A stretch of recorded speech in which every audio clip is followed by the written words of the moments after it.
And then so this past year has been even more of a challenge on a very personal, deeply personal level. Yeah. And I don't know if you're ready, willing, and able to speak of that. Yeah. It's crazy. Okay, so I everybody saw that as the best time of my life.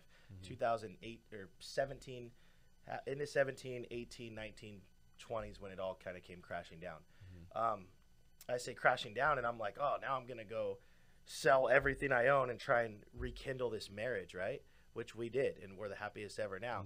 And then we're like, time to focus on us. Got clean, health wise, because I was, like I said, a holic everything, right?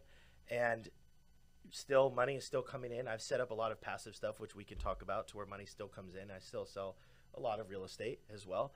But, and then it all comes like, all right, we got this perfect plan, right?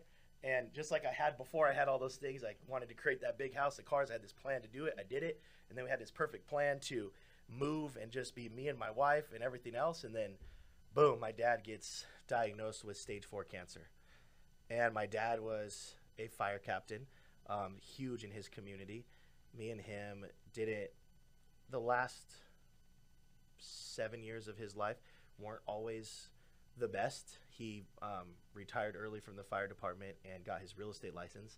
So of course he was like, oh, this is my son, firemen are like, I gotta beat that guy, competition, right?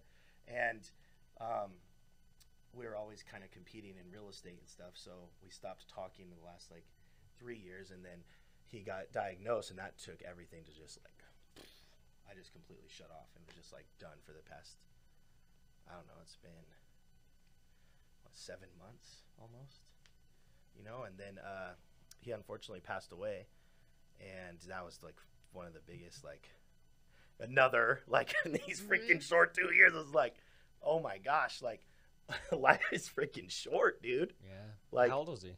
He was 51. He just turned 51. Man. Yeah. He was healthy as an ox, man. I don't Yeah, that's right. And do they feel like that cancer was because of chemicals of burning buildings and all that kind of inhalation? Yeah, they linked it back. He was tall guy, always good health, 6'4", 6-pack, for his. He was hot. Yeah, he was First time very we met healthy. him, I'm boom, chicka, bow, wow. Lived in Manhattan Beach, right on the water. He could walk from his house to the waves in 2 minutes. So you would think that lifestyle, everything else, you're good, right? Yeah. And then they linked it back to freaking diesel exhaust.